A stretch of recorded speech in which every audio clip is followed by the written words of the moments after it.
Britain, France, Germany launch process to reimpose UN sanctions on Iran.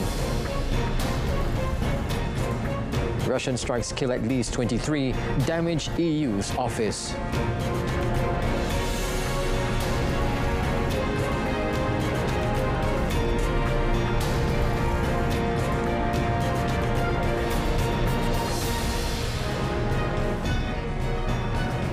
Good afternoon and salam Malaysia Madani. I'm Otto Othman and you're watching World Today. The 15th APEC Energy Ministerial Meeting, EMM, in South Korea provided a platform for Malaysia to prepare for the energy challenges ahead while drawing closer ties with APEC members to advance Malaysia's energy transformation. Deputy Prime Minister Datuk Sri Fadilah Yusof said the participation of energy industry experts and the sharing of energy report outcomes during the APEC EMM 15 gave a clear and comprehensive picture of the current situation in the APEC member countries. Datuk Sri Fadilah said all 21 APEC economies also agreed to guarantee electricity supply, efficiency and affordability in terms of payment by users. He also said that power grid stability was among the topics discussed during the two-day meeting, with a highlight on how to ensure a smart grid and a smarter system.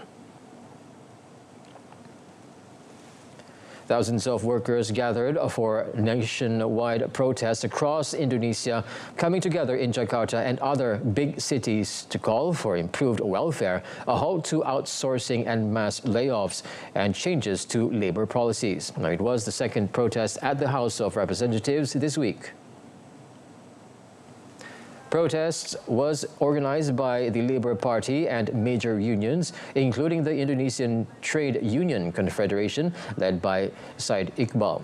Iqbal stated that the workers rallied in Jakarta with similar demonstrations in Batam, Surabaya, Medan and other industrial hubs, calling for an end to outsourcing and mass layoffs, and for reforms to labour taxes and higher non-taxable income thresholds. Workers also called for Parliament to pass a labour bill outside the government's controversial Omnibus Law, a 2020 reform that bundled dozens of regulations to attract investment and jobs, but was criticised for weakening labour rights. Unions urged lawmakers to approve a long-delayed asset seizure bill to tackle corruption and to revise electoral rules ahead of the 2029 polls. The rallies were held in 38 provinces nationwide. Meanwhile, Jakarta police deployed more than 4,531 personnel, including riot police and army units, to secure the Parliament complex. Following intense protests in Jakarta, police fired tear gas and used a water cannon to push back hundreds of demonstrators that were trying to break into Indonesia's parliament building. Some protesters, clad in dark cloth clothing, threw rocks and set off fireworks at riot police in Jakarta. At least one motorcycle was set ablaze by protesters, but officials did not provide details of damage, casualties or arrests. Protesters marched through the streets around the Parliament building, calling for a salary cut for parliamentarians. Now, Thailand's Constitutional Court will decide today whether to throw suspended Prime Minister Paetongtarn Shinawatra out of office over her handling of the country's border row with Cambodia. Paetongtarn, daughter of controversial billionaire ex-Prime Minister Thaksin Shinawatra, was suspended from office last month after being accused of failing to stand up for Thailand in a June call with powerful former Cambodian leader Hun Sen. Now, if the court sacks Paetongtarn, as it did her predecessor a year ago, Thailand will face political crisis with no obvious candidate on hand to lead the fragile ruling coalition in parliament. Paetongtarn's case centers on her call with Hun Sen, during which the pair discussed their respective countries' then brewing brawl over their disputed border, as well as causing a domestic furrow. The phone call, released in full online by Hun Sen to the Thai government's fury, plunged relations between the neighbors into turmoil.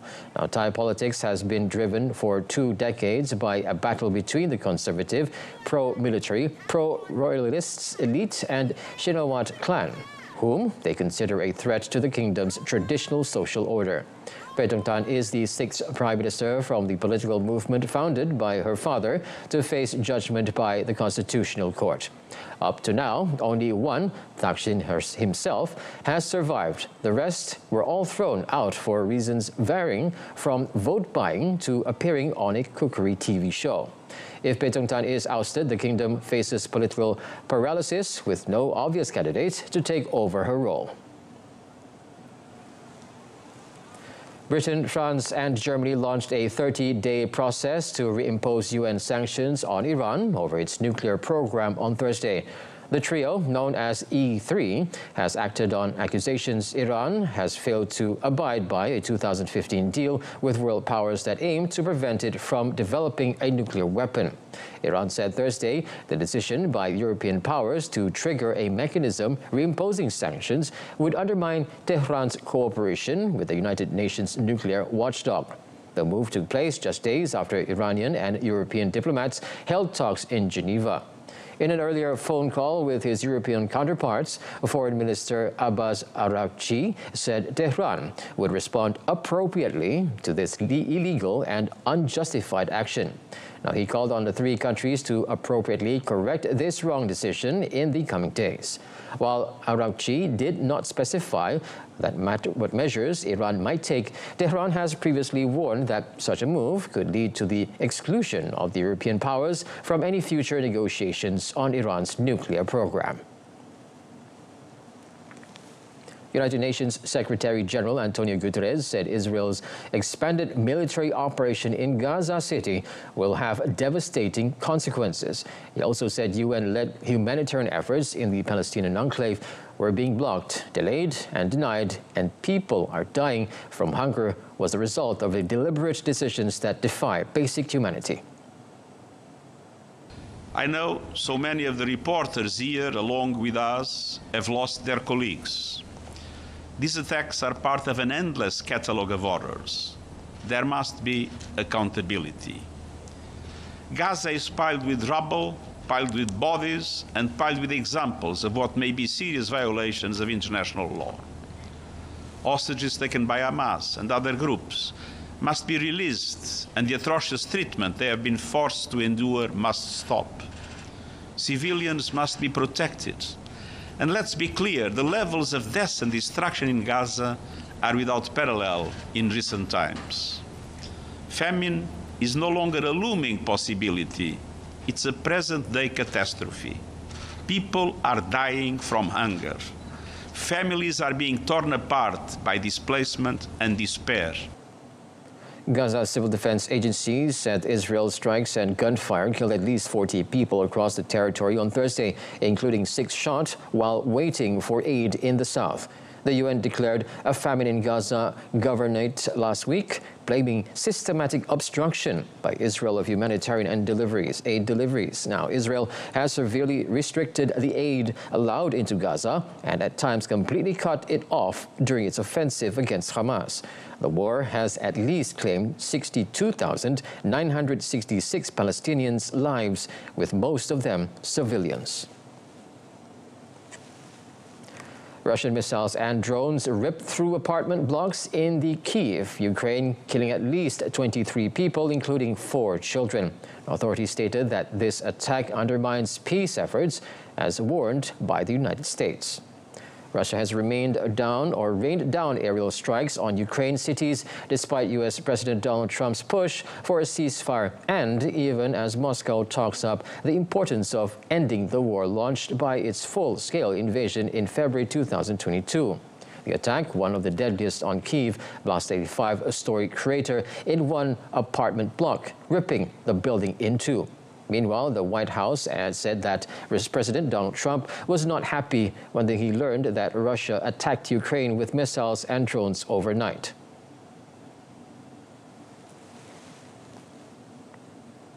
Thanks, because I talked to him about this. He was not happy about this news, but he was also not surprised. These are two countries that have been at war for a very long time. Russia launched this attack on Kyiv, and likewise, Ukraine recently dealt a blow to Russia's oil refineries. They have taken out, as a matter of fact, 20% of Russia's oil refinery capacity over the course of their attacks throughout the month of August. So the president is continuing to watch this intently. The European Union mission, a British government cultural building, and 2 media outlets' offices were also damaged, setting off international protests.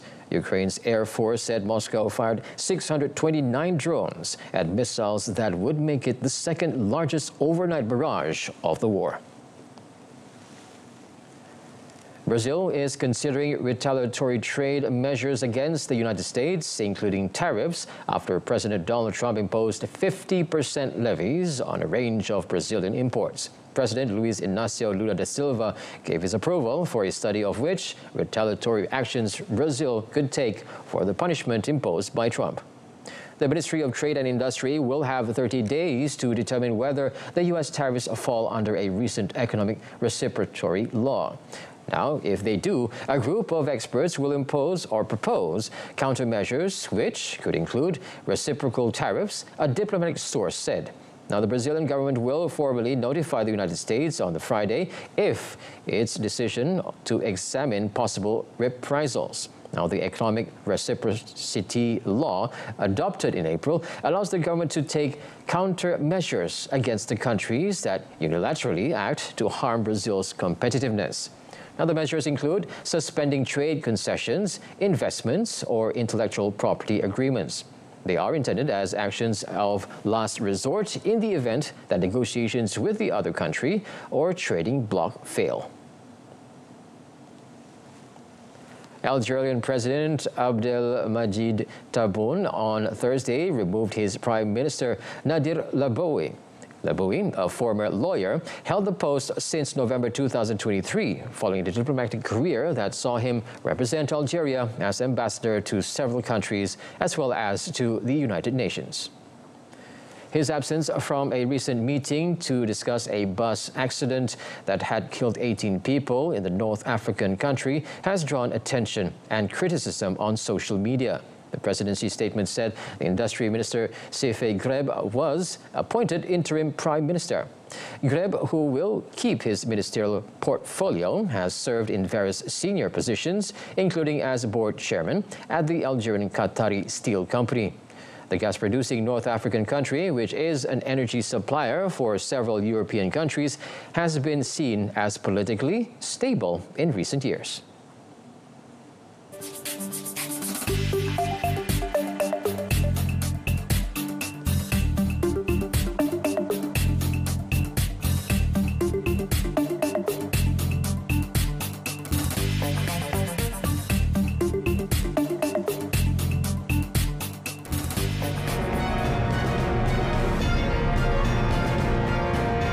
Still to come, 33 Colombian soldiers freed after being held captive for 3 days. Well, stay with us.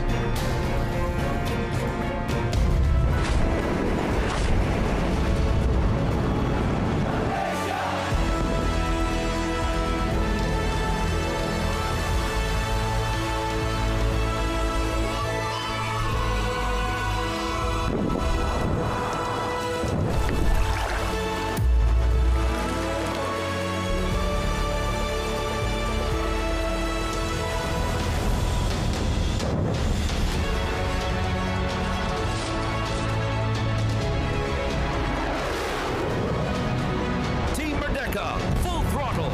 Let's show them who we are.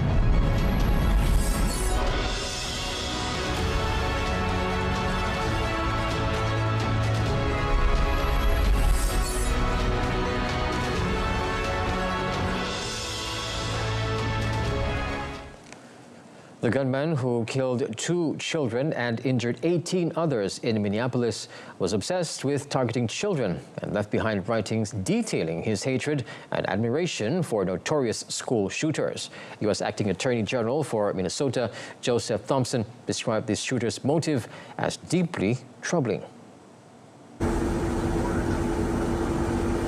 We are investigating the motive, why and how this happened. The shooter left behind hundreds of pages of writings that describe the shooter's plan, writings that describe the shooter's mental state, and more than anything, writings that describe the shooter's hate.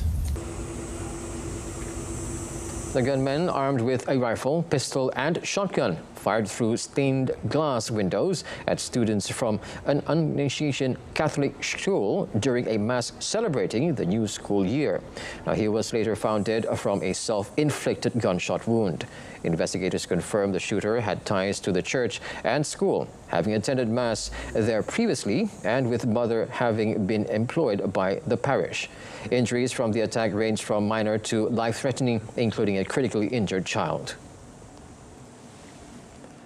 A group of 33 Colombian soldiers were freed after being held captive for 3 days in southeastern Amazonian community home to drug crops and dissident guerrillas. Now, after the soldiers engaged in fierce clashes with the guerrillas, local villagers blocked roads to prevent the departure of the troops, an act that the left government of Gustavo Petro deemed a kidnapping. The country's ombudsman's office said that in this moment, soldiers are withdrawing from the village. Now, earlier, Defense Minister Pedro Sanchez said the soldiers were taken as they were evacuating the area following a military operation that killed an EMC commander and 10 other rebels. The jungle region is considered a strategic corridor for drug trafficking and is known for its extensive cocoa crops and the main ingredient used to produce cocaine. The kidnapping follows a similar incident in June when 57 soldiers were held captive for 2 days in a mountainous southwestern region, another stronghold for a FARC dissident faction. The United Nations Children's Agency chief told the United Nations Council there had been a 700% increase in gangs recruitment and use of children in the first 3 months of 2025 compared with the same period of last year. Now, United Nations Humanitarian Response Plan for Haiti in 2025 continues to be the least funded globally, as indicated by its children's agency earlier this year. Now, cuts in U.S. aid are significantly affecting educational and nutrition programs for children, and numerous schools in the capital have been re-proposed into the temporary displacement camps. Last year, the UN in Haiti verified more than 2,000 grave violations against children. This marked a nearly 500% increase over the previous year. The increased rate of violations has continued into 2025. In the first quarter of this year, there has been a 25% increase compared to the first quarter of 2024. Previously, UN Secretary General Antonio Guterres called for a stronger material support, including more vigorous enforcement of an arms embargo on Haiti's gangs. The UN estimates most guns held by the armed groups are trafficked from Florida. Their comments come as the United States and Panama launched a push for the UN Security Council to establish a force to suppress powerful armed gangs in Haiti. Devastating floods have submerged more than 1,600 villages in Pakistan's Punjab province, killing at least 17 and impacting more than 1 million people. The Director General of the Provincial Disaster Management Authority confirmed the death toll was due to various accidents during this spell, including drownings. Pakistani authorities have evacuated more than 1 million people from homes in Punjab province this week. This action was taken as the worst flooding there in 4 decades, which caused havoc in hundreds of villages and submerged vital grains crops. Torrential monsoon rain and neighboring India's release of excess water from its dams swelled 3 rivers that flow into the eastern province, forcing authorities to breach riverbanks in some places. Residents of villages such as Khadirabad were walking through waters up to their chests after the river Chenab overflowed, causing sudden flooding. Now, flooding has been worsened in Punjab, home to half of Pakistan's people and a major producer of wheat, rice and cotton, by the release of water into the 3 rivers from Indian dams that were full. India, which routinely releases water from dams when they get too full, passed on 3 flood warnings to its arch-rival Pakistan this week, calling them a humanitarian measure. Both countries are battling a heavy monsoon season that has unleashed flash floods.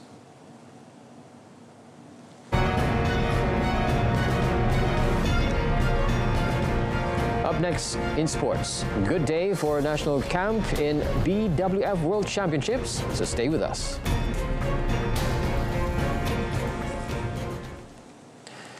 Now moving on, starting off our sports segment, the country's top women's doubles pair, Pearly Tan and Tina, had no trouble securing a spot in the 3rd round of the 2025 BWF World Championships after easily overcoming Indonesia representatives Leni Triamayasari, Siti Fadia Silva. Now, in the 2nd round match at the Adidas Arena, the world number 2 pair only needed 29 minutes to seal a 21-12, 21-11 victory over the world number 14. The national pair also stretched their winning streaks to 4 out of 5 meetings against Mayasari, Siti Fadia Silva. Pearly, Tina, looked to be in the right track and best form for a place in the final stage after several times dashed on the semi-final stages in several championships before this. They will next take on Bulgarian sisters Gabriela Stefani Stova in the quarterfinals. Meanwhile, former world champions Man Wei Chong, T Kai Yun saw off a stiff challenge from English pair Ben Lane, Sean Vendy to march into the last 8. In the first set, Wei Chong Kai Yun secured the first set with 21-18. Lane Vendy tried to stun the national pair momentum. However, Wei Chong Kai Yun remained focused to put an end to the clash with a result of 21-18 with 35 minutes. Now, world number 1 Kim Won, Ho Seo Shing Jae await them in the next round to determine a place in the semi-finals. Earlier, former world champions Aaron Chia So Woo Yik proved they are Malaysia's top men's doubles pair after seeing off a stiff challenge from compatriots Wan Arif Wan Junaidi, Yap Roy King to march into the last 8. Competing in the 3rd round at the Adidas Arena, Aaron Woyik were slow off the mark, dropping the opening set 18-21. However, the second-seeded duo bounced back to force the game into a decider with 21-18 in the 2nd set. Now, the rubber set saw both pairs locked in a tense battle, staying neck and neck at 24-24 before Aaron Woyik held their nerve to wrap up the set 26-24, capping an intense hour-long battle. Now, the winners of the 2022 edition are set to face 9th seeds Sawatri Raj Ranki Reddy, Chirag Shetty from India in the semi-finals. Now, moving on, European champions Paris Saint-Germain will play Bayern Munich and Barcelona this season's league phase, and record 15 times winners Real Madrid will face Manchester City and Liverpool after the draw was made on Thursday. PSG will also meet Premier League sides Tottenham Hotspur and Newcastle United, along with Atlanta and also Bayern Leverkusen in the new group phase format, which started last season. Real Madrid will play Manchester City again and make a trip to Liverpool in what will be a homecoming for Trent Alexander-Arnold, who left Anfield to join Real in the close season. Now, Real will also take on Juventus at home. Liverpool will face Inter Milan, Atletico Madrid and Eintracht Frankfurt, while Bayern play Chelsea and Arsenal. Last season's runners-up Inter Milan host Liverpool and Arsenal, and the Italian side will travel to Borussia Dortmund and Atletico Madrid. Barcelona, La Liga champions and last year's semi-finalists, host PSG and face away games at Chelsea and Newcastle. Arsenal semi-finalists last season also play Atletico Madrid and Club Brugge. Manchester United have agreed to sell Argentine winger Alejandro Garnacho to Chelsea for £40 million. The 21-year-old's sale value would be the fourth largest for a United player after Cristiano Ronaldo, Romelu Lukaku and Angelo Di Maria. Garnacho, who played 93 Premier League matches for United, was among 5 players seeking to exit the club this summer, along with Marcus Rashford, Anthony, Tyrell Malaysia and Jadon Sancho. Rashford joined Barcelona on loan last month. Manager Ruben Amorim has left Garnacho out of his squad this season as United failed to win their first 2 Premier League games before being knocked out of the League Cup on penalties by 4th-tier Grimsby Town. Now Chelsea hosts Fulham in the Premier League on Friday. Moving on to tennis, reigning men's champion Jannik Sinner charged into the 3rd round of the US Open on Thursday as women's title favorite Iga Swiatek tailored before fighting her way through in the 3 sets. Sinner swatted Australia's Alexei Popyrin aside 6-3, 6-2, 6-2 to run his Grand Slam winning streak on hard courts to 23 matches. Now, the Italian top seed has made a convincing start in his bid to become the first man to repeat as US Open champion since Roger Federer won 5 in a row from 2004-2008. Now, the 24-year-old broke Popyrin 5 times as he moved through the gears against his opponent, ranked 36th in the world. Sinner faces Canadian 27th seed Denis Shapovalov in the 3rd round on Saturday. He has reached the final of all 3 Grand Slams this season, winning the Australian Open and Wimbledon, either side of a defeat to Carlos Alcaraz at the French Open. Swiatek looked to be cruising as she led a set and a break, but stumbled before eventually seeing off the 66th ranked Lemons. Swiatek, the 2022 US Open champion, has won 16 of 17 matches, following titles at Wimbledon and Cincinnati. She goes on to play Russian 29th seed Anna Kalitskaya for a spot in the last 16. In cycling, Jay Vine sailed to solo success in a stage 6 of the Vuelta Espana on Thursday as Torsten Turin claimed an overall lead. Australian Vine's victory continued a strong start to the 21-day race, but home favourite Juan Ayuso was dropped from the peloton on the final climb in the Pyrenees. Team Bahrain victorious rider Tren, who was part of a long breakaway, finished 2nd and gained enough time to take the red jersey from Jonas Vingegaard. Now the Norwegian leads overall by 31 seconds from Bruno Amiral.